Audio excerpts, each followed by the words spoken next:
Okay, so in my game I'm having a one issue. So if I play, so one is server and one is client. So if I choose this one over here and okay, if I choose this one over here, okay, so everything is working. So everything is working, okay. But if I close the game, it is giving me one error. So access none, trying to read property call function. This is the get player local subsystem. Let's go through this. So for some reason it is not getting this one. Okay. So there is an easy fix. So drag this one.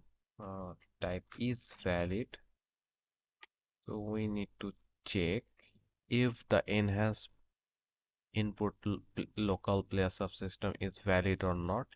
If this is valid, then run the code. Okay. Now compile, save, and now if I play the game, I choose this one over here, and I choose this one over here, and if I close the game, see, no errors.